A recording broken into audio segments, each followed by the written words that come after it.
All right, so we are going to start by blooming our gelatin. So I am going to add my water.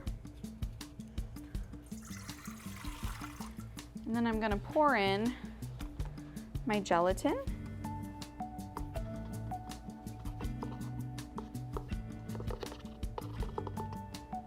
There will be a link to the recipe in the description for you guys. I am just going to stir a little bit here, making sure all of the gelatin has some water mixed in. Okay, and we are gonna let that sit while we work on our sugar. All right, so we are going to add in our sugar, our corn syrup,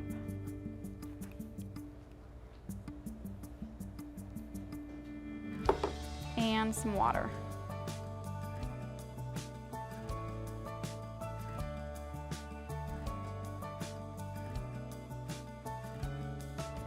Just gently stir all of this together so we don't have any lumps of sugar sitting at the bottom to burn. Okay, that is nice and combined. So we are going to turn on our pan, our hot plate, and we're just cooking over a medium-low heat here. All right, while the gelatin is blooming and the sugar is cooking, I like to get all of my pans and spatulas ready to go. So the big thing here is that everything needs to be greased. I would try and shy away from using a spray if you can. Use actual shortening or butter. Just room temperature butter out is fine. Add it to a little paper towel and just grease all the sides of the pan. Once we actually whip up our marshmallow, it's very, very sticky. So we have to make sure this is ready to go. And any spatula, spoon that you might be working with, that has to be greased too. I will even often grease my gloved hands as well, just because anything you touch that's marshmallow is gonna be sticky. Okay, so that's ready to go. And then I'm also going to grease my spatula.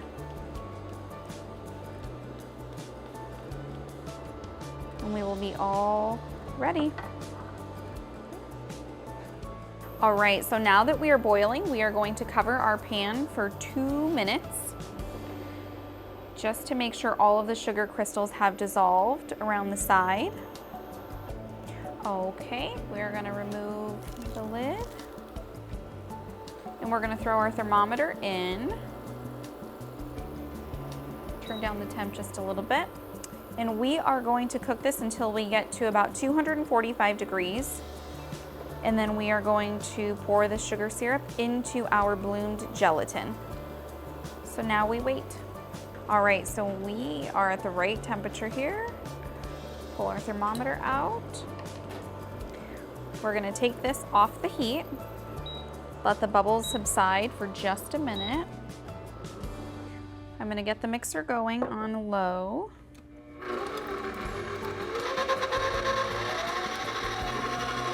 Very similar to making Italian macarons. We are gonna pour in very slowly because it's hot.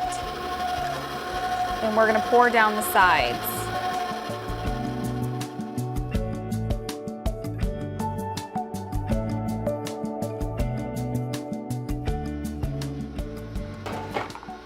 Okay, now we are gonna go up to medium-high.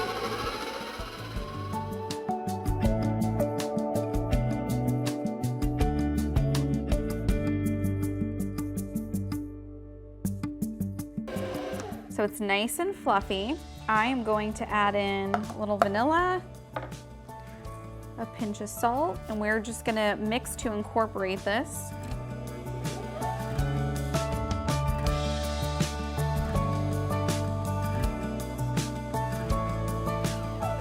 Okay, so now I wanna swirl in some orange. You can do this by hand or with the whisk. I'm gonna start by letting the whisk do a little bit of the work, and then when I pull it out, I'm gonna mix a little more.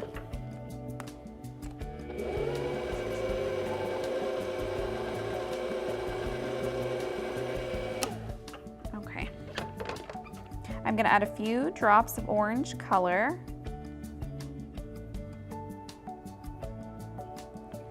Okay. And now I'm gonna stir in. I don't want to totally make these orange. I just want to have some orange swirls.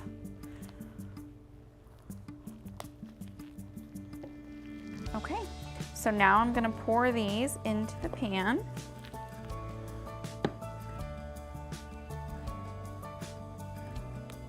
I like thick marshmallows, so I'm really gonna fill this up. If you want them to be perfectly level, I would take an offset spatula and try to level them out. Not too worried about that here.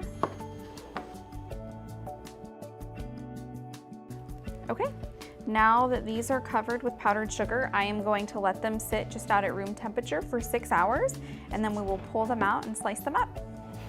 All right, so our marshmallows have set for 6 hours. We could flip them out.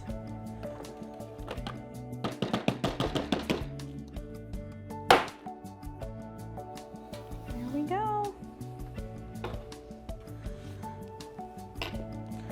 Okay. So there's a lot of different things you can do. You can cut them up. We'll just test a little strip here. So I have greased these already. That way they don't get stuck. You might have to go back and re-grease them again. And you can just be careful when you slice. You can slice just like that. Oh, it looks so good and fluffy. Yeah, we could slice these up and have nice, just square marshmallows. Or we could try to make shapes. So we can do small ones. I'm gonna try a small little pumpkin, and I'm also gonna grease this.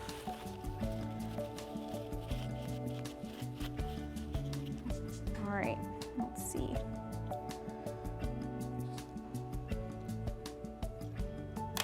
Well, it sort of looks like a pumpkin. Kind of. Let's try it with a bigger one and see if it works. You can always make a variation of marshmallows. You can do peppermint for the holidays. You could do a pumpkin marshmallow if you wanted. Little ghost. It's cute. The next step, once you have decided what your shape is going to be, or if you've already cut them up, they need to go in a mixture of cornstarch and powdered sugar, and I've already sifted it and put it in the bowl. So just drop them in and kind of shake them up. And this is just a coating that's going to keep them nice and soft. So I like to put the marshmallows in here. It's nice that they have a coating on there, but you don't want it to be too thick that all you taste is powdered sugar and cornstarch.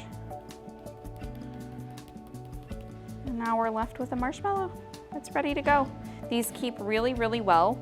Definitely just make sure that you put it in a Ziploc bag that's sealed, or you put it in a container that's closed nice and tight. Don't put them in the freezer, they don't keep well, but you can definitely store them for a great deal of time. Okay, so my favorite way to store the marshmallows is just into a mason jar.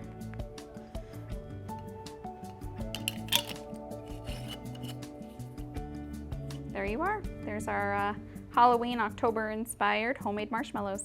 If you've ever made marshmallows or you have any tips or tricks, please let us know, and don't forget to like and subscribe.